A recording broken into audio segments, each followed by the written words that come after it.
Inorganic chemistry में जो भी रिएक्शंस होती है ना, ऑर्गेनिक की भी बात कर लो, सिंपली चीजें कैसे होती हैं कि हम किसी भी चीज की पहले क्या करेंगे, प्रिपरेशन करेंगे और फिर उसकी रिएक्शंस करेंगे, है ना। तो डाई नाइट्रोजन को भी हम क्या करेंगे, पहले उसकी प्रिपरेशन कैसे होती है और फिर उसकी रिएक्शंस हम करने वाले हैं, ठीक है। अब देखो, जब हम डाई नाइट्रोजन यानी N2 की प्रिपरेशन के लिए एनसीईआरटी में जाते हैं तो हमें सिर्फ ये 3 रिएक्शन दिखाई पड़ेंगे, ठीक है। और इन 3 रिएक्शंस की मैं सिंपल सी आपको ट्रिक बता रहा हूं कि पॉसिबल वाटर निकाल दो, ठीक है। मैंने ट्रिक क्या बताई, अब पॉसिबल वाटर निकाल दो पहला काम, प्लस दूसरा काम क्या कर दो, एक फेमस मॉलिक्यूल निकाल दो। मैं ट्रिक को रिपीट करता हूं कि डाई नाइट्रोजन की जो प्रिपरेशन की एनसीईआरटी की अपनी 3 रिएक्शन है, उसकी मैंने ट्रिक बताई कि पॉसिबल वाटर निकाल दो पहला काम, फिर दूसरा काम क्या करना है, एक फेमस मॉलिक्यूल निकाल दो, ठीक है। मैं किस तरीके से बोल रहा हूं ये आपको समझ आ जाएगा। देखो, ये अपनी पहली रिएक्शन है NH4Cl प्लस NaNO2। अब रिएक्शन हो गई, देखो अब करना क्या है, पॉसिबल, पहले पॉसिबल वाटर इसमें से निकाल दो। देखो ये अपने पास, देखो वाटर का फॉर्मूला क्या होता है, सिंपली H2O। अब देखो, अब सिंपली चेक कर लो कि इस सारे रिएक्टेंट में से, सारी रिएक्टेंट वाली साइड में से कितने मॉलिक्यूल वाटर के निकल सकते हैं। देखो यहां हमारे पास क्या है, 4 हाइड्रोजन प्रेजेंट है ना, ऑक्सीजन एक भी नहीं है, और इसमें हाइड्रोजन एक भी नहीं है, 2 ऑक्सीजन प्रेजेंट है। तो 4 हाइड्रोजन और 2 ऑक्सीजन, तो कितने वाटर के मॉलिक्यूल पॉसिबल निकल सकते हैं, 2 मॉलिक्यूल निकल सकते हैं, है ना। ये -2H2 हमने इसमें से निकाल दिए, ठीक है। तो इसके बाद यहां पे अपने पास ये हाइड्रोजन वाटर में चले गए, ये ऑक्सीजन वाटर में चले गए, मतलब यहां क्या बचा अपने पास, नाइट्रोजन बचा, और क्या बचा, क्लोरीन बचा, और यहां क्या बचा अपने पास, सोडियम बचा, और क्या बचा, एक नाइट्रोजन बचा, ठीक है। अब हमें क्या करना है, अब देखो पॉसिबल वाटर निकाल चुके हैं, अब एक फेमस मॉलिक्यूल निकाल दो। ये सिंपल सी ट्रिक है। फेमस मॉलिक्यूल यहां क्या नजर आ रहा है, NaCl। NaCl एक बहुत फेमस मॉलिक्यूल है, और ये क्या बच गया अपना, नाइट्रोजन। नाइट्रोजन यानी 2 नाइट्रोजन मिलके क्या बना देंगे, N2 गैस बना देंगे अपनी, ठीक है। मतलब यहां मैं यहां बात करूं तो अपने पास क्या क्या बना, अपने पास एक तो ये N2 बन गई, प्लस अपने पास क्या बना, NaCl बन गया, और 2 मॉलिक्यूल वाटर के अपने पास निकल गए, ठीक है। तो ये थी अपनी क्या थी, पहली रिएक्शन जो इजीली हमने कंप्लीट कर ली। अब बात करते हैं किसकी, दूसरी रिएक्शन की, ठीक है। सेम पैटर्न पे चलना। देखो ये एक अमोनियम सोल्ट है, इसको हमने क्या कर दिया, हीट कर दिया, बिल्कुल सेम पैटर्न पे चलता है। पॉसिबल, पहले पॉसिबल वाटर, फिर एक फेमस मॉलिक्यूल। अब इसमें पॉसिबल वाटर देख लेते हैं। तो पॉसिबल वाटर के लिए ये देख लो सिंपली, हाइड्रोजन कितने हैं, ऑक्सीजन कितने हैं, और उनको बैलेंस करा दो, ठीक है। अब इसमें हाइड्रोजन की बात करें तो हाइड्रोजन इसमें कितने हैं, देखो 4 दूनी 8, तो इसमें 8 तो क्या है, टोटल हाइड्रोजन है ना पूरे में। और पूरे में ऑक्सीजन की बात करें तो 7 ऑक्सीजन प्रेजेंट है। तो पॉसिबल वाटर देखें तो 8 हाइड्रोजन है, तो कितने वाटर ही निकल पाएंगे अपने पास, 4 वाटर के मॉलिक्यूल निकल पाएंगे। अब 4 वाटर के मॉलिक्यूल निकालने के बाद जो ये हाइड्रोजन जो अपने हैं ये पूरे वाटर में जा चुके हैं। और इधर ऑक्सीजन की बात करें तो 4 ऑक्सीजन वाटर में चली गई, और 3 यहां पे अपने पास बच गई, ठीक है। अब देखो सिंपल सी बातें हैं, अब देखो यहां सिंपल सी बातें हैं। मैंने क्या बोला कि एक फेमस मॉलिक्यूल अब निकाल दो। अब यहां फेमस मॉलिक्यूल अपने पास क्या है, ये अपना क्रोमियम ऑक्साइड अपने को फेमस मॉलिक्यूल दिख रहा है, क्रोमियम ऑक्साइड Cr2O3। और बच क्या गया, देखो यह नाइट्रोजन कितने थे, यहां पे 2 नाइट्रोजन थे, तो 2 नाइट्रोजन ही बच गए, N2 ही अपने पास बच गया। तो रिजल्ट में यहां बात करें तो क्या बन जाएगा अपने पास, ये N2 बन गई, प्लस ये अपने पास क्या है, एक फेमस मॉलिक्यूल जो हमने निकाला था क्रोमियम ऑक्साइड Cr2O3, और प्लस क्या है अपने पास 4 वाटर के मॉलिक्यूल्स निकल चुके हैं, ठीक है। अब तीसरे की बात कर लेते हैं, थर्ड की। अब देखो ये अपने पास है बेरियम अजाइड, इसको अगर हम हीट कर दें तो क्या होगा, तो अपनी ट्रिक क्या बोलती है कि पॉसिबल अमाउंट ऑफ वाटर निकाल दो। तो इसमें वाटर तो कहीं निकल नहीं रहा और ना फेमस मॉलिक्यूल दिख रहा, ठीक है। अब देखो किसी भी रिएक्शन का एक सिंपल सा रूल होता है कि जो चीज रिएक्टेंट में है वही हमें प्रोडक्ट में दिखाई देगी, है ना। अब रिएक्टेंट में हमारे पास बेरियम है और क्या है, नाइट्रोजन है, 2 ही टाइप के एटम प्रेजेंट है। तो प्रोडक्ट में भी हमें 2 ही टाइप के एटम दिखाई देंगे, या तो बेरियम ना नाइट्रोजन, है ना। कुछ भी ऐड नहीं हो रहा, कुछ भी माइनस नहीं हो रहा, सिंपल सी बात। तो यहां पे क्या कर दो, देखो यहां ये दोनों साथ में है, यहां एक ही पॉसिबिलिटी बनेगी कि बेरियम और नाइट्रोजन को अलग अलग कर दो ना, सिंपली ये अपने पास बन जाएगी। यहां अपने पास N2 अब बन चुकी है, ठीक है। और इसको आप बैलेंस कर देना ना। अब देखो सिंपल सी बात है, डाई नाइट्रोजन की प्रिपरेशन की बात कर रहे हैं, ये डाई नाइट्रोजन बनी, ये डाई नाइट्रोजन बनी, ये डाई नाइट्रोजन बनी, तो प्रिपरेशन अपनी यहां पे खत्म है। अब हम जा रहे हैं डाई नाइट्रोजन की रिएक्शंस की तरफ।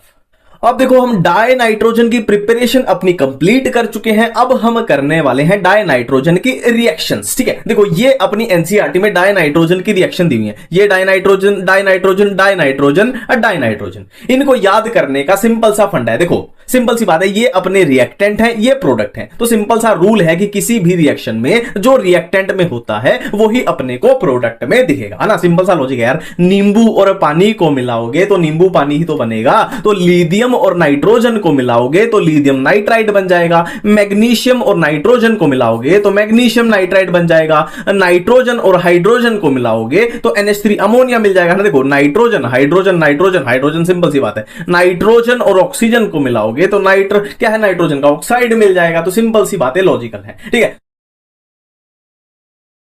अब देखो अब हम करने वाले हैं नाइट्रिक एसिड की रिएक्शंस। ठीक है, तो नाइट्रिक एसिड की रिएक्शंस एक तो हमें मिलेंगी नॉन मेटल्स के साथ और दूसरी हमें मिलेंगी मेटल्स के साथ। ठीक है, एक बार फिर से रिपीट करता हूं, नाइट्रिक एसिड की रिएक्शंस नॉन मेटल्स के साथ मिलेंगी और दूसरी किसके साथ मिलेंगी, मेटल्स के साथ मिलेंगी। ठीक है, तो सबसे पहले हम नॉन मेटल्स वाला पार्ट निपटा लेते हैं कि नाइट्रिक एसिड यानी HNO3 जब नॉन मेटल्स के साथ रिएक्ट करता है तो क्या बनता है, इक एसिड बनता है। ठीक है, देखो सिंपल सी ट्रिक है, नाइट्रिक एसिड जब नॉन मेटल के साथ रिएक्ट करेगा तो उसका इक एसिड वो बना देगा, है ना। और कैसे बनाएगा ये हम देख लेते हैं। देखो ये अपना है नाइट्रिक एसिड। अब नाइट्रिक एसिड ने जब आयोडीन के साथ रिएक्शन की तो क्या बना दिया, इक एसिड यानी आयोडिक एसिड। ठीक है, दूसरी नाइट्रिक एसिड ने सल्फर के साथ रिएक्शन की तो उसका इक एसिड यानी सल्फ्यूरिक एसिड।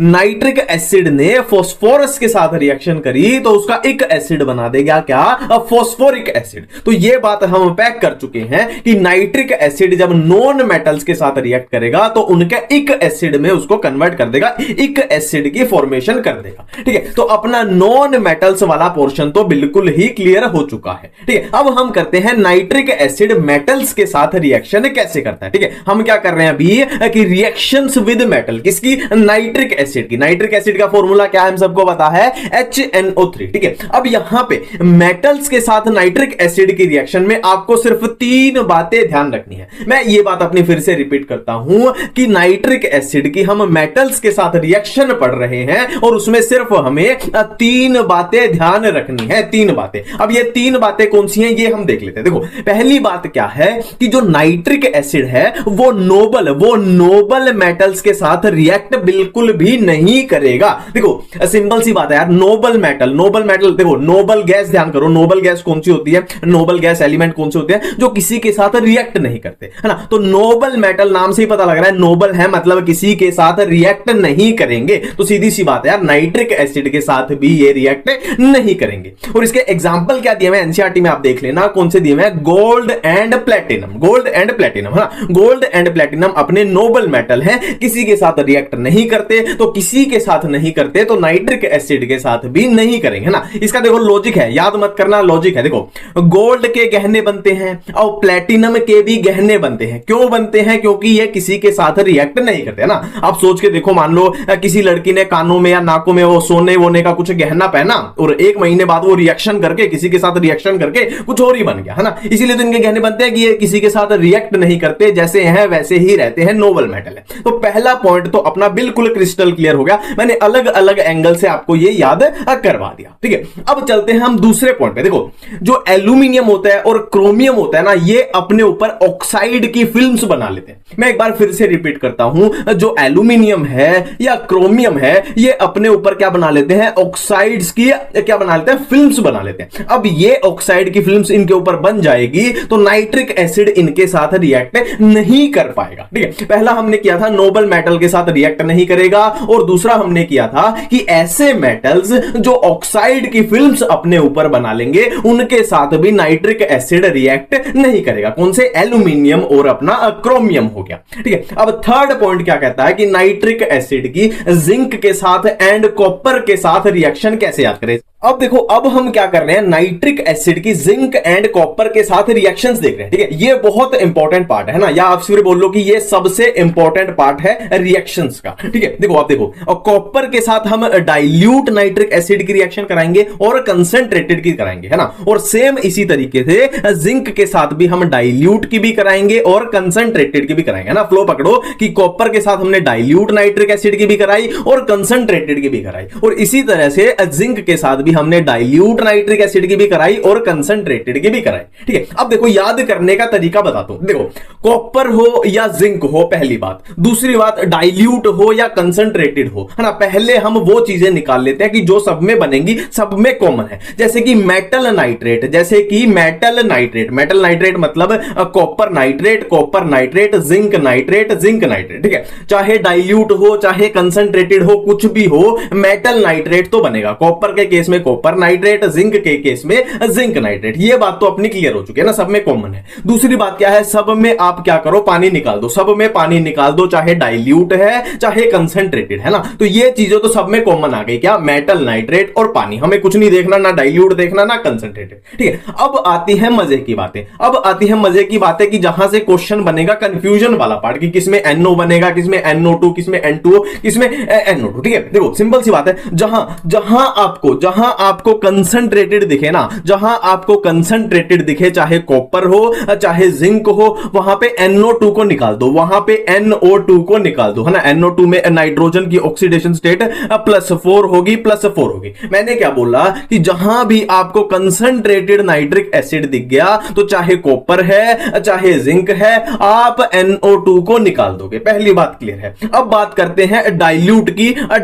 देखो, कॉपर के केस में डाइल्यूट नाइट्रिक एसिड में क्या बनता है, अपने पास NO बनता है, और जिंक के केस में अपने पास बनता है N2O बनता है, ठीक है। अब इसमें कंफ्यूजन होगी, इसको कैसे याद करें। देखो, N2O में जो नाइट्रोजन की ऑक्सीडेशन स्टेट है वो है +1, और NO में नाइट्रोजन की ऑक्सीडेशन स्टेट है +2। अब इसको कैसे याद रखें। देखो, जिंक, यहां पे जान याद आएगा, जान यानी जिंदगी, है ना। जिंदगी से हमें याद आएगा जिंक। अब सबके पास जिंदगी कितनी होती है, एक होती है। मैंने ट्रिक क्या बताई, जिंक से हमें याद आएगा जिंदगी, और जिंदगी सबके पास होती है एक, तो +1 ऑक्सीडेशन स्टेट जो है वो होगी अपनी जिंक में, तो ऑटोमेटिकली +2 वाली हो जाएगी अपनी कॉपर में। सारी रिएक्शन याद होगी। मेटल नाइट्रेट कॉमन थे, वाटर कॉमन थे, कंसंट्रेटेड दिखते ही NO2, और जिंदगी अपने पास एक है, कॉपर हो जाएगा +2 में। सारी चीजें अपनी ऑटोमेटिकली कवर हो चुकी हैं, ठीक है। अब लास्ट ट्रिक हम कर लेते हैं कि नाइट्रिक एसिड को बनाने वाली, नाइट्रिक एसिड की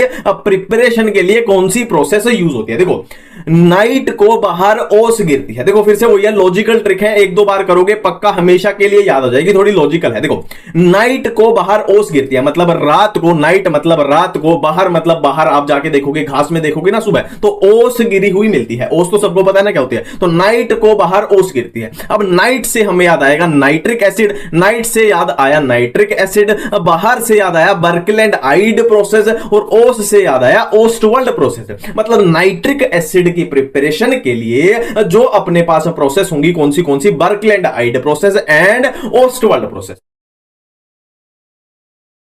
अमोनिया का बिल्कुल सेम पैटर्न पे चलेंगे। पहले हम अमोनिया की क्या करेंगे, प्रिपरेशन करेंगे, और फिर अमोनिया की रिएक्शंस के बारे में करेंगे। बिल्कुल एनसीईआरटी को कॉपी पेस्ट यहां पे किया जाएगा। तो हम स्टार्ट करने जा रहे हैं अमोनिया की प्रिपरेशन के साथ।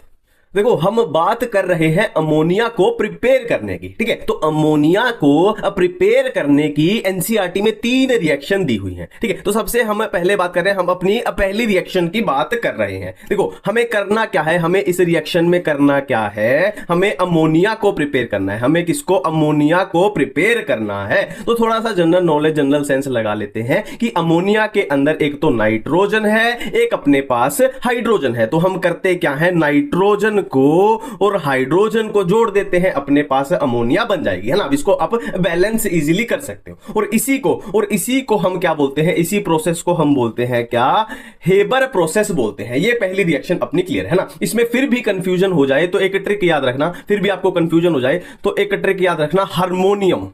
हार्मोनियम। ठीक है, अब इसमें क्या होगा, हमें हर से याद आ जाएगा हेबर प्रोसेस, अमोनियम से याद आ जाएगा अमोनिया। मतलब हेबर प्रोसेस में क्या बनती है, अपने पास अमोनिया बनती है। ठीक है, तो ये पहली रिएक्शन अपनी बिल्कुल क्लियर है अमोनिया की प्रिपरेशन के लिए, कौन सी, हेबर प्रोसेस। अब मैं आपको बताने जा रहा हूं क्या दूसरी रिएक्शन जो एनसीईआरटी में दी हुई है। ठीक है, बेसिकली हम करेंगे क्या, अमोनिया को हम यूरिया से बनाएंगे। अमोनिया को हम किससे बनाएंगे, यूरिया से बनाएंगे। ठीक है, अब यूरिया के अगर फॉर्मूला की बात करूं, तो यूरिया का फॉर्मूला क्या होता है, NH2CO NH2। ठीक है, ये अपना यूरिया है। अब हमें बनाना क्या है, अमोनिया की फॉर्मेशन करनी है। तो एक सिंपल सा काम करो, यहां पे क्या कर दो, अमोनिया के ऊपर पानी डाल दो, यानी H2O डाल दो। देखो ये अपना वाटर है, H2O डाल दो। हाँ, अब सिंपल सा यहां पे होगा क्या, ये NH2 इस हाइड्रोजन को लेके क्या बना देगा, इधर ये बना देगा अमोनिया, और ये वाला NH2 भी इस हाइड्रोजन को लेके क्या बना देगा, अमोनिया बना देगा। अब याद करो हमें प्रिपरेशन किसकी करनी थी, अमोनिया की। तो अमोनिया अपने पास बन चुकी है, और ये CO और ये ऑक्सीजन क्या बना देंगे, अपने पास CO2 बना देंगे। तो अपने पास रिएक्शन क्या बन गई कि अगर हम यूरिया के अंदर पानी डाल देते हैं तो अपने पास क्या बनेंगे, अमोनिया बन जाएंगे और कार्बन डाइऑक्साइड बन जाएंगी। ये अपनी दूसरी रिएक्शन भी हमने आसानी से कंप्लीट कर ली। अब हम बात करते हैं तीसरी रिएक्शन की। तीसरी रिएक्शन क्या बोलती है कि हम अमोनिया की प्रिपरेशन करेंगे किससे, अमोनियम सोल्ट से। हम अमोनिया की प्रिपरेशन करेंगे किससे, अमोनियम सोल्ट से करेंगे। ठीक है, अब यहां पे एक सिंपल सा फंडा लगाओ। देखो अमोनियम सोल्ट, इसके नाम से ही पता लग रहा है अमोनियम मतलब इसमें अमोनिया कहीं छुपी हुई है ना। देखो मैंने क्या बोला कि अमोनियम सोल्ट के नाम से ही पता लग रहा है कि इसमें अमोनिया कहीं छुपी हुई है, और हमें इस छुपी हुई अमोनिया को इस अमोनियम सोल्ट से निकालना है ना। तो बेसिकली करते क्या है, इसके ऊपर कुछ डाल देते हैं, इस अमोनियम सोल्ट के ऊपर कुछ डाल देते हैं, तो ये छुपी हुई अमोनिया अपनी बाहर आ जाएगी। तो क्या डाल देते हैं इसके ऊपर, हम डाल देते हैं क्या, सोडा लाइम डाल देते हैं, सोडा लाइम, है ना। अब देखो सोडा लाइम से अपने को क्या याद आएगा, देखो सोडा से याद आ जाएगा कॉस्टिक सोडा, सोडा से याद आ जाएगा अपने को कॉस्टिक सोडा, और लाइम से याद आ जाएगा अपने को लाइम, है ना। अब एनसीईआरटी आप चेक करो कि अमोनियम सोल्ट के ऊपर कॉस्टिक सोडा या लाइम डाल दिया जाए तो किसकी फॉर्मेशन होगी, अमोनिया की फॉर्मेशन होगी, है ना। मैंने क्या बोला, अमोनियम सोल्ट में अमोनिया छुपी हुई है, और इस अमोनियम सोल्ट के ऊपर कॉस्टिक सोडा या लाइम डाल दिया जाए तो अमोनिया जो छुपी हुई थी वो अपने पास बाहर आ जाएगी, अमोनिया की प्रिपरेशन हो जाएगी। तो यहां अमोनिया की प्रिपरेशन की, यहां अमोनिया की प्रिपरेशन की, और यहां भी अमोनिया की प्रिपरेशन की। इससे अलग एनसीईआरटी में रिएक्शन दी ही नहीं हुई है। ठीक है, अब बात करते हैं अमोनिया की रिएक्शंस की। प्रिपरेशन वाला हो चुका है, बात करते हैं अमोनिया की रिएक्शंस की। अब देखो हम अमोनिया की प्रिपरेशन कर चुके हैं, अब हम करने वाले हैं अमोनिया की रिएक्शंस। ठीक है, तो अमोनिया की रिएक्शंस के लिए मैं आपको एक बहुत आसान ट्रिक बताता हूं। देखो अमोनिया को एक लड़की अज्यूम कर लेते हैं, अमोनिया को हम अज्यूम करते हैं कि अमोनिया एक लड़की है। अब लड़की है तो इसकी शादी करनी पड़ेगी,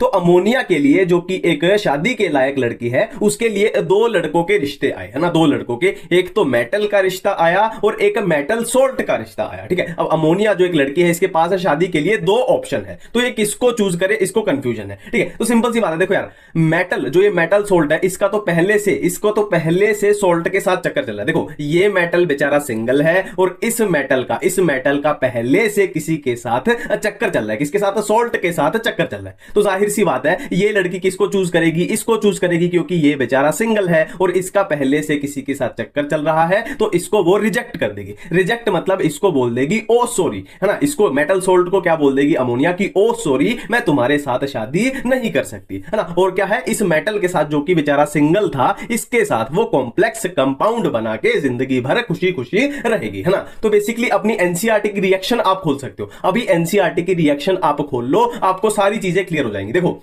अमोनिया जब मेटल सोल्ट के साथ रिएक्शन करती है, मेरी बातों पे ध्यान देना, अमोनिया जब मेटल सोल्ट के साथ रिएक्शन करती है तो उन मेटल्स के हाइड्रोक्साइड को प्रेसिपिटेट कर देगी। मैं एक बार फिर से रिपीट करता हूं, अमोनिया जब मेटल सोल्ट्स के साथ रिएक्ट करती है तो उन मेटल के हाइड्रोक्साइड, OH मतलब हाइड्रोक्साइड को वो प्रेसिपिटेट कर देगी। ठीक है, और दूसरी तरफ रिएक्शन हम देखते हैं। देखो अमोनिया जब खाली मेटल, अमोनिया जब मेटल या मेटल आयंस, अमोनिया जब मेटल या मेटल मेटल आयंस के साथ रिएक्ट करती है तो वो उनके साथ अमोनिया इन मेटल या मेटल आयंस के साथ क्या बना लेगी, कॉम्प्लेक्स कंपाउंड बना लेगी। हम पूरा एक बार फिर से रिपीट करते हैं। देखो अमोनिया जब मेटल सॉल्ट्स के साथ रिएक्ट करती है तो उन मेटल के हाइड्रोक्साइड्स को प्रेसिपिटेट कर देगी, और दूसरी तरफ अमोनिया जब मेटल या मेटल आयंस के साथ रिएक्ट करेगी तो उन मेटल के साथ क्या बना लेगी, अमोनिया कॉम्प्लेक्स कंपाउंड्स की फॉर्मेशन कर देगी। ठीक है, अब आप एनसीईआरटी में जो ये रिएक्शन दी हुई है एक एक रिएक्शन को क्रॉस चेक कर सकते हो, आपका पूरा क्लियर हो चुका है। ठीक है, और यहां पे एक जनरल नॉलेज की बात बता दूं, अगर आपको रिएक्शन में NH4OH दिख जाए मतलब वो अमोनिया को ही आप अज्यूम कर लो। NH4OH कुछ नहीं है, खाली क्या है, अमोनिया को हमने पानी में डाल दिया, ये सिंपल सॉल्यूशन होता है। ठीक है, अब देखो एनसीईआरटी में इनके कलर दिए हैं, अब कलर को कैसे याद करें, है ना। सिंपल सिंपल सी छोटी छोटी ट्रिक बताऊंगा, उससे क्या है आपका एकदम से डायरेक्ट क्लिक कर जाएगा, है ना। सिंपल सी ट्रिक है, डायरेक्ट आपका कहीं भी एग्जाम में ये क्लिक कर ही जाएगा। देखो पहली ट्रिक है क्यूब, मतलब कॉपर +2 होगा ब्लू कलर का, क्यूब मतलब कॉपर +2 होगा अपना ब्लू कलर का। नेक्स्ट है अपना फाइबर, नेक्स्ट है अपना फाइबर मतलब Fe+3 होगा अपना ब्राउन कलर का, Fe+3 होगा अपना ब्राउन कलर का। नेक्स्ट है ZW, देखो आपने सेक्स डिटर्मिनेशन में देखा होगा ZW, है ना, होती है ना ZW टाइप वाली सेक्स डिटर्मिनेशन जेनेटिक्स में होती है, तो मतलब Z से आ जाएगा अपना जिंक, W से हो जाएगा व्हाइट, मतलब जिंक होगा अपना व्हाइट कलर का, और Ag अपना होता है कलरलेस, Ag अपना होता है कलरलेस। ये सारे किसमें, एनसीईआरटी में दिए हुए हैं इनकी रिएक्शन में। Ag अपना कलरलेस, देखो सिंपल सी बात है, मान लो मैं आज बीमार हूं, आज Ag मतलब आज, मैं आज बीमार हूं तो मैं आज काम नहीं कर पाऊंगा। अब मैं काम ही नहीं कर पाऊंगा तो मेरा दिन कैसा हो जाएगा, कलरलेस। मेरा दिन कैसा हो जाएगा, कलरलेस। थोड़ा ऐसे रिलेट करना, आज का दिन खराब मतलब कलरलेस दिन गया, तो ये हम कलर याद रख सकते हैं।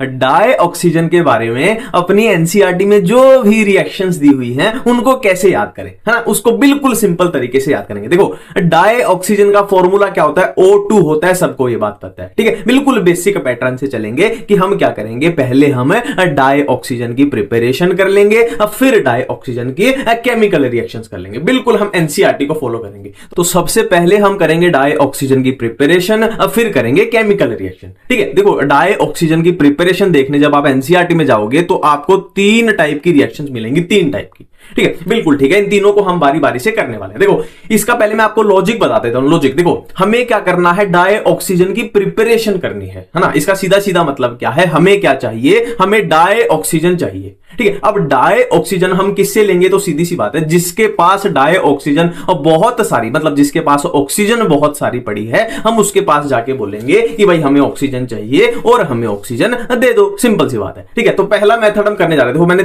तीन मेथड बताए ना, तो पहला मेथड हम करने जा रहे हैं। देखो ऑक्सीजन कंटेनिंग सॉल्ट्स जैसे कि नाइट्रेट हो गया, सल्फेट हो गया, क्लोरेट हो गया, अब देखने से ही पता लग रहा है इनके पास कितनी सारी ऑक्सीजन पड़ी हुई है। देखो इसके पास O3, इसके पास O4, इसके पास O3, मतलब कितनी सारी ऑक्सीजन पड़ी हुई है। ठीक है, अब हमें क्या करना है, डाई ऑक्सीजन प्रिपेयर करनी है, मतलब हमें ऑक्सीजन चाहिए। तो हम इनके पास जाएंगे और इनको बोलेंगे कि भाई हमें ऑक्सीजन प्रिपेयर करनी है, हमें ऑक्सीजन चाहिए और आपके पास कितनी सारी ऑक्सीजन पड़ी हुई है, तो प्लीज आप हमें थोड़ी ऑक्सीजन दे दो। ठीक है, फिर ये बोलेंगे कि मान लिया तुम्हारी बात कि हमारे पास बहुत सारी ऑक्सीजन छुपी हुई है, पर वो ऐसे नहीं निकलेगी, वो ऐसे नहीं निकलेगी। तो वो कैसे निकलेगी, तो ये सोल्ट्स बोलेंगे कि भाई हमें हीट कर दो, हमें हीट कर दो, फिर हमारे पास जो ये ऑक्सीजन छुपी हुई है ये बाहर निकल के आ जाएगी। अब देखो, अब हम अपनी रिएक्शंस पे आ जाते हैं। तो ये रिएक्शन अपनी एनसीईआरटी में दी हुई है। ठीक है, बेसिकली क्या है, देखो उन्होंने ना नाइट्रेट का रिएक्शन दी है, ना सल्फेट की दी है, उन्होंने किसकी, क्लोरेट वाली एनसीईआरटी में दी हुई है। ठीक है, मतलब क्या है, देखो ये अपना क्लोरेट है,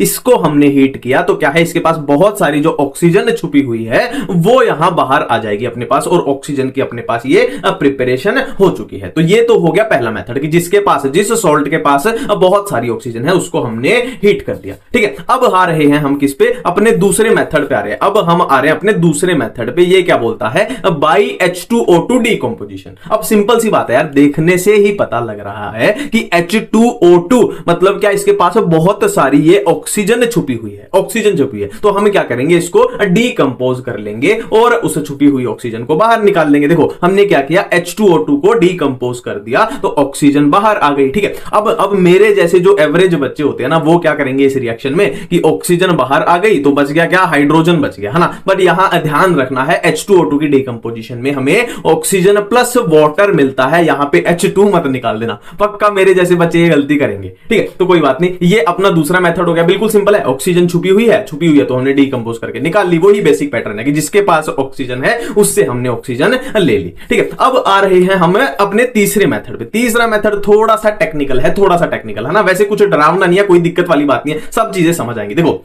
metals law in electrochemical series, देखो जैसे ये मेटल है, Ag है, Hg है, Pb है, ये क्या है, इलेक्ट्रोकेमिकल सीरीज में ये नीचे की तरफ होते हैं। देखो इसका मैं लॉजिक समझाता हूं आपको, देखो अगर ये अपनी इलेक्ट्रोकेमिकल सीरीज है तो इलेक्ट्रोकेमिकल सीरीज में जो एलिमेंट ऊपर की साइड होते हैं ना, ऊपर की साइड, वो आसानी से ऑक्सीडाइज हो जाते हैं। ये बातें मेरे ख्याल आपको पता भी होंगे ना, जो ऊपर की साइड है वो आसानी से ऑक्सीडाइज हो जाते हैं और जो नीचे की साइड है वो आसानी से रिड्यूस हो जाते हैं, ठीक है। अब देखो ऊपर वाले जो मेटल हैं वो ऑक्सीडाइज हो जाते हैं, मतलब उनको ऑक्सीजन के साथ रहना पसंद है।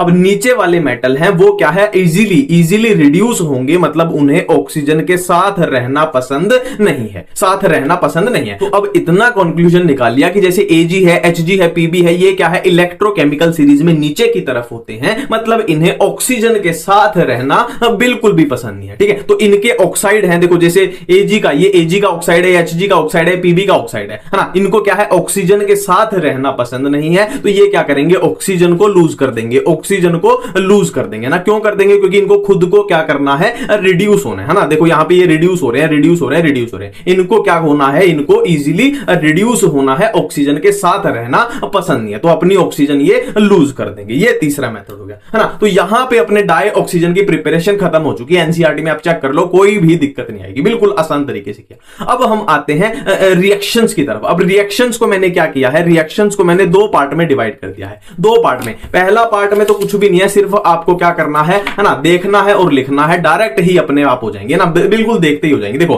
कैल्शियम के साथ ऑक्सीजन को जोड़ दिया तो कैल्शियम का ऑक्साइड, एल्यूमिनियम के साथ ऑक्सीजन को जोड़ दिया एल्यूमिनियम का ऑक्साइड, फास्फोरस के साथ ऑक्सीजन को जोड़ दिया फास्फोरस का ऑक्साइड, कार्बन के साथ ऑक्सीजन को जोड़ दिया कार्बन का ऑक्साइड, SO2 के साथ ऑक्सीजन को जोड़ दिया, तो एक ही पॉसिबिलिटी है SO2 प्लस O2, ये SO3 ही बन सकती है। तो ये तो डायरेक्ट है, ऑक्सीजन को आप डायरेक्ट जोड़ के चिपकाते जाओ। ये है पहले टाइप की रिएक्शन जो अपनी एनसीईआरटी में गिवन है। अब हम करते हैं दूसरे टाइप की रिएक्शन।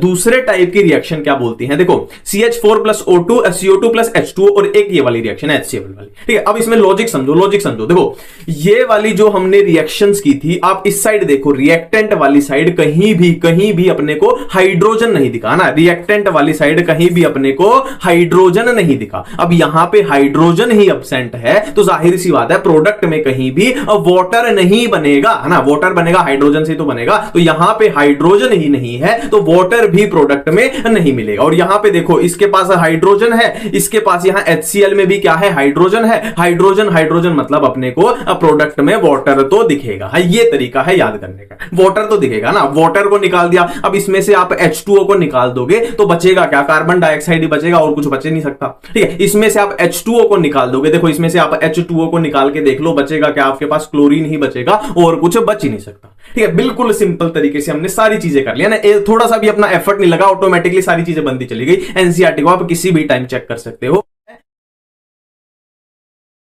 तो बात करने वाले हैं सल्फ्यूरिक एसिड की, और सल्फ्यूरिक एसिड का फॉर्मूला सबको पता है क्या होता है, H2SO4, ठीक है। अब देखो सल्फ्यूरिक एसिड के बारे में जब हम एनसीईआरटी में देखते हैं तो हमें क्या है, ये चार बातें इसके बारे में दिखाई देंगी, है ना। सल्फ्यूरिक एसिड के बारे में कौन सी चार बातें दिखाई देंगी कि सल्फ्यूरिक एसिड यानी H2SO4 का क्या होता है, एसिडिक कैरेक्टर होता है। नेक्स्ट क्या है, ऑक्सीडाइजिंग नेचर होता है। नेक्स्ट क्या है, ये डिहाइड्रेटिंग एजेंट होता है। नेक्स्ट क्या है, H2SO4 की लो वोलेटिलिटी होती है। ये चार पॉइंट हमें बेसिकली याद करने हैं, ठीक है। अब देखो एक एक पे बिल्कुल डिटेल में बात करेंगे कि इसके बारे में एनसीईआरटी में क्या लिखा है, इसके बारे में क्या है, इसके बारे में क्या है, सबके बारे में बात करेंगे। पर एक बेसिक तरीका मैं आपको बता दूं, देखो बेसिक प्लॉट यहां पे तैयार कर लेते हैं। देखो क्या है एसिडिक कैरेक्टर, देखो अब ये तो बच्चा भी बता देगा कि सल्फ्यूरिक एसिड नाम में ही क्या आ रहा है, एसिड आ रहा है, और H2SO4 सबको पता है क्या होता है, अपना एसिड होता है, तो इसलिए इसका हो गया एसिडिक कैरेक्टर, है ना। H+ ये देगा, सिंपल सी बात है।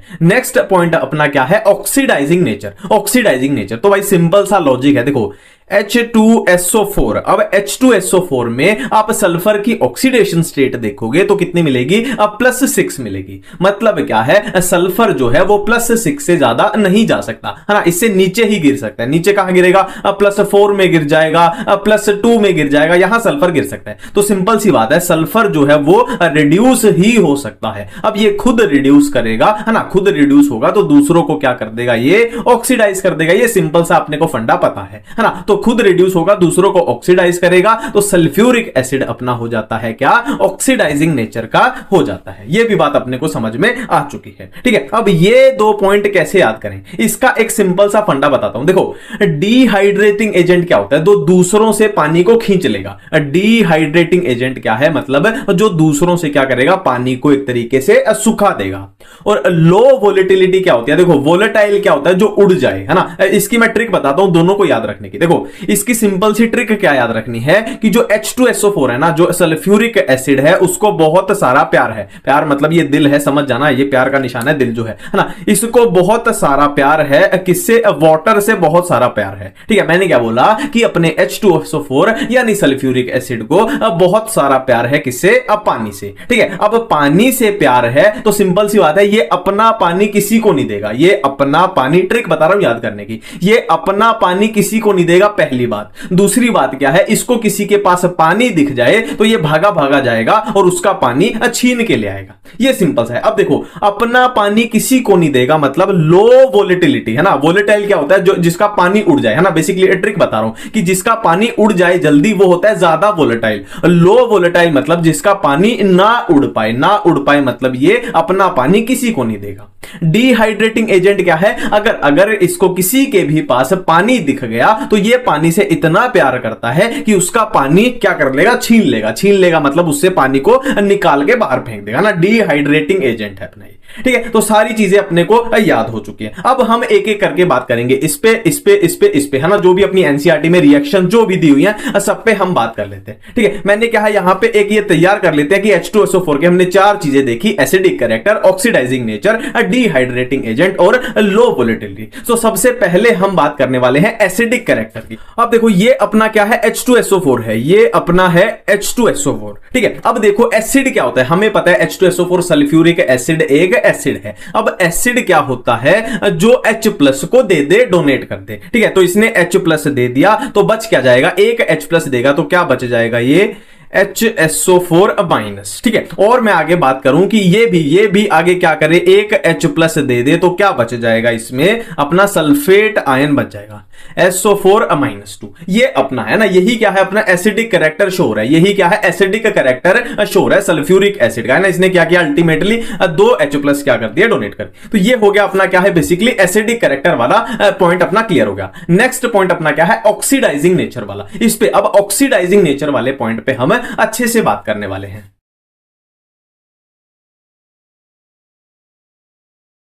अब देखो, ये 3 रिएक्शन अपनी एनसीईआरटी में दी हुई है। ठीक है, और मैं आपको बोल दूं कि इन तीनों रिएक्शंस में जो अपना सल्फ्यूरिक एसिड है वो ऑक्सीडाइजिंग नेचर शो कर रहा है। Oxidizing nature. ठीक है, अब कैसे पता लगेगा? सिंपल बात है। तो सिंपल सी बात है, देखो यहां पे कॉपर क्या है? 0 ऑक्सीडेशन स्टेट में है। सल्फर किसमें है? 0 में है। कार्बन किसमें है? 0 में, है ना। जब कोई भी एलिमेंट अकेला होता है तो वो हमेशा 0 ऑक्सीडेशन स्टेट में है। सिंपल सी बात है। अब देखो ये अपना सल्फ्यूरिक एसिड, ये अपना सल्फ्यूरिक एसिड, ये अपना सल्फ्यूरिक एसिड। अब सल्फ्यूरिक एसिड ने क्या किया वो देखते हैं। देखो यहां पे कॉपर कौन सी ऑक्सीडेशन स्टेट में आ गया? +2 में आ गया, है ना। ये क्या है? अपना सल्फेट -2 आयन है। ठीक है, और यहां पे सल्फर 0 में था, यहां किस में आ चुका है? +4 में आ चुका है। और यहां कार्बन भी अपना किस में आ चुका है? +4 में आ चुका है। तो देखो 0 से +2, 0 से +4, 0 से +4, मतलब क्या है? हर जगह क्या हो रही है? अपनी ऑक्सीडेशन हो रही है। और ये किसने की है? अपने सल्फ्यूरिक एसिड ने की है। तो हमने बहुत इजीली यहां पे देख लिया कि सल्फ्यूरिक एसिड अपना क्या है? ऑक्सीडाइजिंग नेचर का होता है। दूसरा पॉइंट भी अपना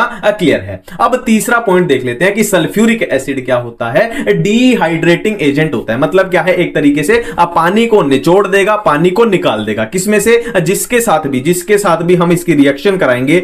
मान लो एनसीईआरटी का एग्जांपल ले रहा हूं, ये अपना कोई कार्बोहाइड्रेट है, ये अपना कोई कार्बोहाइड्रेट है और इसमें हम क्या करेंगे? सल्फ्यूरिक एसिड को अगर डाल दें, सल्फ्यूरिक एसिड को अगर डाल दें तो सल्फ्यूरिक एसिड क्या करेगा, इसका सारे पानी को यानी H2O को अलग निकाल देगा। अब इसमें से अगर आप H2O निकाल दोगे तो क्या बच जाएगा आपके पास, सिर्फ और सिर्फ कार्बन ही आपका बच जाएगा। बेसिकली करना क्या है, डिहाइड्रेटिंग मतलब अपना आप पानी निकाल दो और पानी निकाल के जो भी बच जाए अपना वो बन जाएगा। ये सिंपल सी बात है, ठीक है। तो अपना क्या है, डिहाइड्रेटिंग वाला भी पॉइंट क्लियर है। अब लास्ट पॉइंट है लो वोलेटिलिटी। इसमें कुछ भी नहीं याद रखना, बस खाली ये थ्योरेटिकल पॉइंट याद रख लेना कि सल्फ्यूरिक एसिड की वोलेटिलिटी जो होती है वो लो होती है, ठीक है। इतनी बातें क्लियर है। अब बात कर लेते हैं सल्फ्यूरिक एसिड की प्रिपरेशन की। अब बात कर लेते हैं सल्फ्यूरिक एसिड की प्रिपरेशन की बात कर लेते हैं। और अपने को प्रोसेस कौन सी याद रखनी है, इसमें कॉन्टैक्ट प्रोसेस याद रखनी है। कॉन्टैक्ट प्रोसेस, और बहुत सिंपल है, बहुत सिंपल, बिल्कुल 5वीं क्लास वाली है। देखो सिंपल है, देखो अगर मैं सल्फर को ऑक्सीजन दे दूं तो जाहिर सी बात है क्या बन जाएगा भाई, SO2 बन जाएगा ना। इसको ऑक्सीजन दे दी, SO2 बन गया। अब मैं आपके सामने अगर फर्दर बात करूं कि इसको मैं फिर से अगर ऑक्सीजन दे दूं तो क्या बन जाएगा, ऑक्सीजन आप और बढ़ा दो, है ना, SO2 था तो ये SO3 बन जाएगा। बिल्कुल सिंपल बात है। आगे वाला स्टेप थोड़ा ध्यान से करेंगे। देखो क्या है, अगर SO3 को मैं H2SO4 दे दूं, SO3 को अगर H2SO4 दे दूं तो अपना क्या बन जाएगा, H2S2O7। और इसको हम क्या बोलते हैं, इसको हम बोलते हैं ओलियम, है ना। अब क्या है, अपने पास ये ओलियम बनके तैयार है, ठीक है। अब हमें चाहिए क्या, प्रिपरेशन किसकी करनी थी, हमें सल्फ्यूरिक एसिड H2SO4 की, ठीक है। अब हमें सल्फ्यूरिक एसिड जिस भी कंसंट्रेशन में चाहिए हम क्या करेंगे, इस ओलियम को उठाएंगे और उस हिसाब से इसको डाइल्यूट करके अपना क्या बनाते रहेंगे, अपना सल्फ्यूरिक एसिड में हम करने वाले हैं HCl यानी हाइड्रोक्लोरिक एसिड, ठीक है। HCl के बारे में जो भी अपनी NCERT में दिया हुआ है उसको हम बिल्कुल आसान भाषा में आसान तरीके से याद कर लेंगे सारी रिएक्शंस को, ठीक है। तो वही बेसिक पैटर्न चलेगा अपना। पहले हम क्या करेंगे, HCl की प्रिपरेशन कर लेंगे, फिर हम क्या करेंगे, HCl की केमिकल रिएक्शंस कर लेंगे, है ना। तो पहले हम बात करने जा रहे हैं HCl की प्रिपरेशन के बारे में, ठीक है। अभी हमें क्या करना है, HCl की प्रिपरेशन करनी है। हमें क्या करना है, HCl की प्रिपरेशन करनी है ना। तो HCl की प्रिपरेशन के लिए रिएक्शन आपको कुछ ऐसी दिखाई देगी कि यहां पे कुछ रिएक्टेंट्स होंगे और प्रोडक्ट में हमें क्या मिलना चाहिए, HCl मिलना चाहिए। HCl की प्रिपरेशन है, ठीक है। अब थोड़ा सा लॉजिक लगाते हैं। देखो HCl में क्या है, H पॉजिटिव है अपने पास और क्या है, Cl नेगेटिव है, ठीक है। अब इसे हमने क्या करना है, प्रिपेयर करना है। तो हमें क्या चाहिए, H पॉजिटिव चाहिए और Cl माइनस चाहिए, तो अपना HCl बन जाएगा, ठीक है। अब H पॉजिटिव कौन देता है, हमें पता है H पॉजिटिव कौन देता है, एसिड, है ना। एसिड क्या होता है, जो H पॉजिटिव होता है।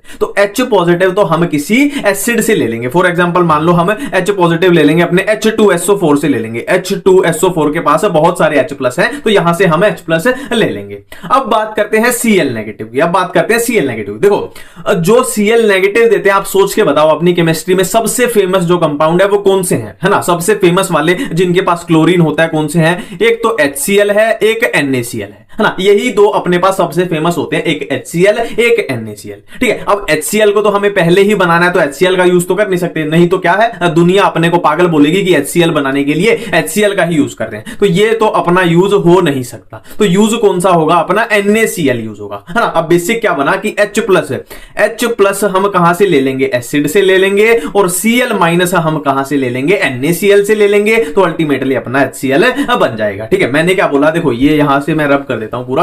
अपने को क्या चाहिए, एक एसिड ले लेंगे, हमने ले लिया H2SO4, यहां से अपने को मिल जाएगा ये H पॉजिटिव मिल जाएगा, और दूसरा हम क्या ले लेंगे, NaCl ले लेंगे, है ना। NaCl में अपने को क्या है, ये Cl नेगेटिव मिल जाएगा, ये Cl नेगेटिव, ये अपना हाइड्रोक्लोरिक एसिड बन चुका है ना। और प्लस यहां पे जो भी बचा, है ना, इसके अलावा HCl बना के जो भी बचा, इसमें क्या बच जाएगा, देखो HCl बना के इसमें बच जाएगा अपना NaHSO4, है ना। बिल्कुल बैलेंस है अपनी रिएक्शन, सिंपल है, इतनी बातें सिंपल है। HCl की प्रिपरेशन हमने सीख ली, ठीक है। अब बात करने जा रहे हैं HCl की रिएक्शन की, बात करने जा रहा हूं रिएक्शंस की। देखो HCl प्लस H2O मतलब सिंपल क्या है, रिएक्शंस में क्या पूछा है अपने से कि हम हाइड्रोक्लोरिक एसिड को अगर पानी में डाल दें तो क्या होगा। तो सिंपल सी बात है यार, सबको पता है HCl क्या होता है, एक एसिड होता है ना, हाइड्रोक्लोरिक एसिड, नाम में यार है। HCl क्या होता है, अपने पास एक एसिड होता है। तो एसिड होता है तो वो क्या करेगा, अपना एसिडिक नेचर शो करेगा। एसिडिक नेचर कैसे शो करेगा, H3O प्लस आयन से। देखो ये लगभग आपका मान के चलो H प्लस आयन ही है, H3O प्लस आयन से,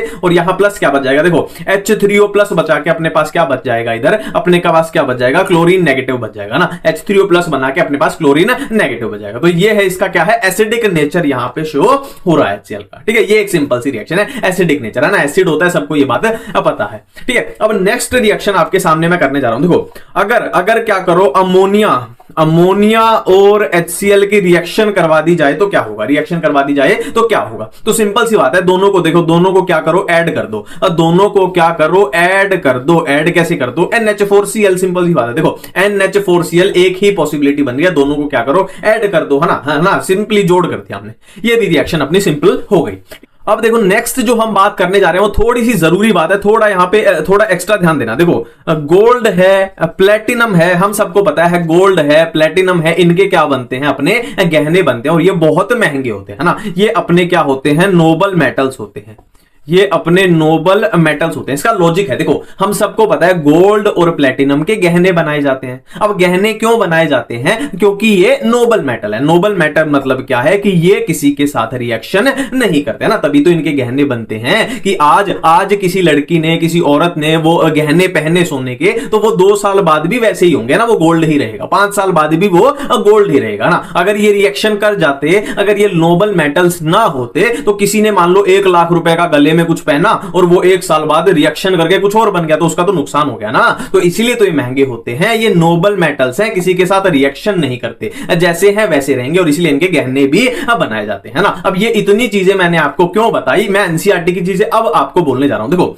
नोबल मेटल्स हैं, गोल्ड है, जैसे प्लेटिनम है, तो इनको कहां रखा जाएगा। अब देखो सिंपल सी बात है, इतनी महंगी चीजें हैं, तो हम इनको क्या करेंगे, रेगिस्तान में छुपा के रखेंगे। इनको हम क्या करेंगे, रेगिस्तान में छुपा के रखेंगे। दोबारा से एक बार रिपीट करता हूं, गोल्ड प्लेटिनम नोबल मेटल्स हैं, और क्या है, ये बहुत महंगे होते हैं, बहुत कॉस्टली होते हैं, ये बात सबको पता है, गोल्ड प्लेटिनम बहुत महंगे होते हैं। तो बहुत महंगे हैं, तो हम क्या करेंगे, इनको रेगिस्तान में छुपा के रखेंगे। अब रेगिस्तान से अपने को क्या याद आएगा, रेजिया याद आएगा, रेजिया, और रेजिया से अपने को क्या याद आएगा, एक्वा रेजिया याद आएगा ना, एक्वा रेजिया। अब एक्वा रेजिया में होता क्या है ना, यहां पे HCl का क्या रिलेशन है, तो एक्वा रेजिया में 3 पार्ट होते हैं अपने HCl के, और एक पार्ट होता है इसमें किसका, नाइट्रिक एसिड यानी HNO3 का, है ना। और दोनों कैसे होते हैं, दोनों कंसंट्रेटेड। ठीक है, अब इनसे क्या रिलेशन है, तो गोल्ड और प्लेटिनम को किसमें डिसॉल्व करके रखा जाता है, एक्वा रेजिया में डिसॉल्व करके रखा जाता है।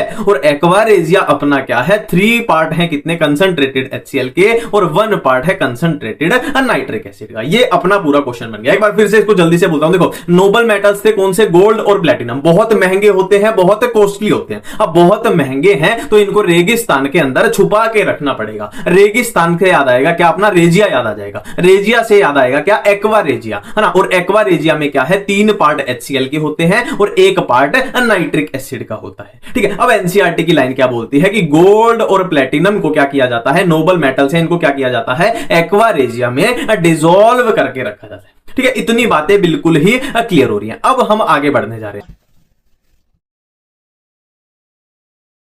अब देखो ये HCl के बारे में अपनी बिल्कुल लास्ट रिएक्शंस है ना, इसके बाद अपना HCl खत्म, और तीनों रिएक्शन क्या है अपनी एनसीईआरटी में दी हुई है, एनसीईआरटी से ही मैं कॉपी पेस्ट कर रहा हूं। ठीक है, सिंपल सी बात है। अब क्या है, देखो ये अपने पास 3 सोल्ट है, ये भी एक सोल्ट है, ये भी एक सोल्ट है, ये भी एक सोल्ट है। अब रिएक्शन कैसे पूछी गई है कि तीनों की रिएक्शन क्या करवा दे, हम HCl के साथ करवा दे, है ना। हम क्या पढ़ रहे हैं, HCl ही तो पढ़ रहे हैं, तो तीनों की रिएक्शन क्या करवा दी, HCl के साथ करवा दी। तो बताओ भाई क्या बनेगा। ठीक है, अब लॉजिक देखो, ट्रिक क्या बोलती है, देखो ट्रिक क्या बोलती है, HCl क्या होता है, HCl को मान के चलो क्या होता है, अपना स्ट्रॉन्ग एसिड होता है। HCl क्या है, स्ट्रॉन्ग एसिड है, HCl क्या है, स्ट्रॉन्ग एसिड है। ठीक है, अब इन तीनों सोल्ट्स के ऊपर आप ध्यान दो, इन तीनों सोल्ट्स के ऊपर आप ध्यान दोगे तो ये तीनों किससे बने हैं, अपने वीक एसिड से बने हैं। तीनों किससे बने हैं, वीक एसिड से बने हैं। तीनों किससे बने हैं, अपने वीक एसिड से बने हैं। ठीक है, वीक एसिड से बने तीनों सोल्ट। ठीक है, अब क्या है, लॉजिक क्या है, ट्रिक क्या है, देखो ये स्ट्रॉन्ग एसिड, ये वीक एसिड, ये स्ट्रॉन्ग, ये वीक, ये स्ट्रॉन्ग, ये वीक। ठीक है, अब स्ट्रॉन्ग एसिड यानी HCl इन सोल्ट्स को क्या बोलेगा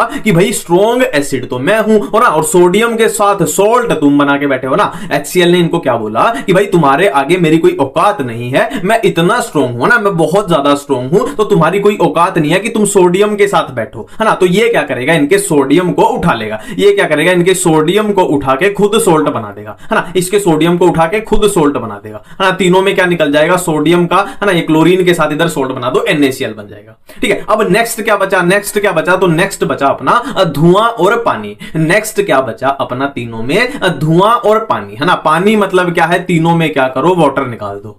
पानी मतलब तीनों में वाटर निकाल दो। अब क्या बचा, धुआं। अब क्या बचा, धुआं। धुआं का मेरा मतलब है कि कोई गैस, है ना। धुआं मतलब कोई गैस निकालनी है। ठीक है, अब NaCl प्लस वाटर निकाल के इसमें आप चेक कर लो कौन सी गैस मिलेगी, CO2 ही आपको मिलेगी। इसमें आप चेक कर लो कौन सी गैस मिलेगी, CO2 ही इसमें निकल सकती है। इसमें चेक करोगे कार्बन नहीं है, यहां पे क्या है अपना सल्फर है, तो सल्फर है तो यहां कौन सी गैस निकाल दो, आप SO2 निकाल दो। बिल्कुल सिंपल चीजें अपनी हो गई। ठीक है, HCl अपना कंप्लीट है। हमारी एनसीईआरटी में अब बोरेक्स के रिलेटेड जो भी रिएक्शंस दी हुई हैं उनको हम सिंपल और आसान ट्रिक्स की हेल्प से यहां पे याद करने वाले हैं। ठीक है, तो सबसे पहले हम क्या देख लेते हैं, बोरेक्स का केमिकल फॉर्मूला देख लेते हैं। ठीक है, तो बोरेक्स का केमिकल फॉर्मूला सबको पता होना चाहिए, क्या होता है, Na2B4O7 और 10 मॉलिक्यूल यहां पे आएंगे अपने वाटर के। ठीक है, ये है बोरेक्स का केमिकल फॉर्मूला, इतनी बातें क्लियर है। अब मैं एनसीईआरटी की पहली रिएक्शन की बात करने जा रहा हूं। ठीक है, पहली रिएक्शन क्या बोलती है कि अगर हम बोरेक्स को पानी में डाल दें, अगर हम बोरेक्स अपना क्या है Na2B4O7, अगर हम इसको क्या करें, पानी में डाल दें तो अपने को क्या मिलेगा, ये अपनी रिएक्शन है। ठीक है, अब देखो आपको एक छोटा सा क्वेश्चन पूछना चाहिए कि मैंने यहां पे बोरेक्स के फॉर्मूला में कहीं भी ये 10H2O नहीं दिखाया। क्यों नहीं दिखाया, क्योंकि अपने पास इतना सारा ऑलरेडी इतना सारा पानी है, तो इसका कोई भी मतलब नहीं है, कोई भी एक्सिस्टेंस नहीं है ना। ये नेगलेक्ट हम कर सकते हैं। तो ये बोरेक्स को हमने क्या किया, पानी में डाल दिया। अब बताओ क्या बनेगा। ठीक है, अब देखो ट्रिक मैं आपको बताने जा रहा हूं। देखो बोरेक्स को आप ध्यान से देखो, Na2B4O7 ऐसे फॉर्मूला किसके होते हैं, ऐसे फॉर्मूला अपनी केमिस्ट्री में किसके होते हैं, सॉल्ट्स के ऐसे फॉर्मूलाज होते हैं। ठीक है, तो ये अपना एक सॉल्ट है। ठीक है, सिंपल सी बात है। ठीक है, अब देखो आपने एक 9वीं क्लास में, 10वीं क्लास में, 8वीं क्लास में आपने एक चीज पढ़ी होगी कि हम एसिड की रिएक्शन जब बेस के साथ कराते हैं, तो हमें क्या मिलता है, सॉल्ट मिलता है, और क्या मिलेगा अपने को, पानी मिलेगा। ये बात मेरे ख्याल से सबको पता होगी ना, 8वीं क्लास से हम पढ़ने लग जाते हैं कि एसिड के साथ बेस को मिलाया तो हमें क्या मिलेगा, सॉल्ट मिलेगा और वाटर मिलेगा। ठीक है, अब ट्रिक क्या बोलती है कि इस रिएक्शन को उल्टा कर दो कि सॉल्ट में पानी मिलाया तो क्या मिलेगा, एसिड मिलेगा और बेस मिलेगा, है ना। सॉल्ट मतलब ये अपना बोरेक्स हो गया, अब पानी मतलब ये अपना पानी हो गया, मतलब यहां क्या मिलेगा, हमें एक एसिड मिलेगा और एक बेस मिलेगा। ये अपनी ट्रिक है। ठीक है, अपने अब रिएक्शन खत्म हो गया, खुद ब खुद सब कुछ बनता चला जाएगा। हमें एक बेस मिलेगा, एक एसिड मिलेगा। तो इसमें आप देख लो बेस कौन सा दिखाई दे रहा है ना, तो इसमें आप देख लो आपको फेमस बेस एक ही दिखाई देगा, कौन सा, सोडियम हाइड्रोक्साइड, NaOH, यही बेस आपको फेमस सा दिखाई दे रहा है। तो ये अपना हो गया, बेस हो गया। और एसिड, अब इसमें देख लो एसिड कौन सा दिखाई देगा आपको, सिर्फ और सिर्फ बोरोन वाला एसिड फिर बच जाता है। इसमें कौन सा, अपना बोरिक एसिड बच जाता है। तो ये हो गया अपना बेस हो गया, ये अपना हो गया एसिड हो गया, ये बेस हो गया, एसिड हो गया। वही अपनी सिंपल रिएक्शन होगी। ठीक है, अब देखो, अब एनसीईआरटी की एक बहुत जरूरी लाइन है, इसके बारे में जो भी हमने किया, इसके बारे में एनसीईआरटी की एक बहुत जरूरी लाइन है कि बोरेक्स का, देखो ये क्या है, बोरेक्स का एक्वियस सॉल्यूशन है ना। ये क्या है, देखो ये बोरेक्स है और ये एक्वियस मतलब पानी है, तो ये बोरेक्स का एक्वियस सॉल्यूशन है। तो एनसीईआरटी में क्या बोला गया है कि बोरेक्स का एक्वियस सॉल्यूशन कैसा होता है, बेसिक नेचर का होता है ना। बोरेक्स का एक्वियस सॉल्यूशन कैसा होता है, बेसिक नेचर का होता है। तो सिंपल सी बात है यार, सोडियम हाइड्रोक्साइड यानी NaOH, सबको ये बात पता है कि ये एक बहुत स्ट्रॉन्ग बेस है ना, ये स्ट्रॉन्ग बेस है। तो इसका एक्वियस सॉल्यूशन कैसा दिखाई पड़ेगा अपने को, बेसिक दिखाई पड़ेगा, है ना। इतनी बातें सिंपल है। ठीक है, अब हम नेक्स्ट रिएक्शन करने जा रहे हैं। अब बात करते हैं बोरेक्स की नेक्स्ट रिएक्शन की, है ना। नेक्स्ट रिएक्शन अपने से क्या पूछी जाएगी कि अगर बोरेक्स को हीट कर दिया जाए तो क्या होगा। ठीक है, तो बोरेक्स पहले लिख लेते हैं कि Na2B4O7 10H2O, ये अपना बोरेक्स हो गया। और इसको क्या कर दिया हमने, अगर हीट कर दिया तो क्या होगा। तो यार सिंपल सा लॉजिक है, हम किसी भी चीज को हीट करेंगे तो क्या होगा, उसका पानी क्या होगा, उड़ जाएगा, उसका पानी उड़ जाएगा, सूख जाएगा। तो बचेगा क्या अपने पास, सिर्फ ये बच जाएगा, क्या बच जाएगा, Na2B4O7, खाली ये अपने पास बच गया। ठीक है, अब आपसे पूछा जाए कि इसको फर्दर हीट कर दें, इसको फर्दर आगे हीट कर दें तो क्या होगा, है ना। तो क्या होगा, तो आपका पहला लॉजिक क्या बोलेगा कि हीट मतलब पानी को आप सुखा दो। पर यहां पे आप ध्यान से देखो, एक भी हाइड्रोजन इसमें प्रेजेंट है। देखो वाटर में क्या चाहिए अपने को, H2O यानी हाइड्रोजन चाहिए, हाइड्रोजन, है ना। यहां पे हाइड्रोजन नहीं है, मतलब पानी तो इसमें से नहीं निकल सकता। तो क्या निकल सकता है, तो हम क्या करेंगे, एक ऑक्साइड को निकाल देंगे। ऑक्साइड किसका निकल सकता है, किसका, बोरोन का ऑक्साइड। तो बोरोन का ऑक्साइड निकाल दिया। अब बोरोन का ऑक्साइड निकालने के बाद अपने पास इसमें बच क्या जाएगा, अपने पास बच जाएगा NaBO2, ये अपने पास बच जाएगा। ठीक है, अब मैं आपको दो सुपरहिट क्वेश्चन यहां पे बताऊंगा, दो सुपरहिट क्वेश्चन। देखो ये जो बना है ना अपना, ये जो बना है ये क्या है, सोडियम मेटाबोरेट है, सोडियम मेटाबोरेट है ना, सिंपल सी बात है। सोडियम की जगह यहां पे और कोई मेटल होती तो ये उसका मेटाबोरेट हो जाता। ये किसका है? सोडियम मेटाबोरेट है। ये पहला सुपरहिट क्वेश्चन मेटाबोरेट वाला। और यहां पे दूसरा सुपरहिट क्वेश्चन देखो, ये जो हमने रिएक्शन की है ना, ये वाली जो हमने रिएक्शन की है, ये अपनी एक सुपरहिट क्वेश्चन है। ये अपना एक सुपरहिट क्वेश्चन है। ये अपनी रिएक्शन किस काम आती है? ये अपनी रिएक्शन काम आती है किसके? Borax bead test.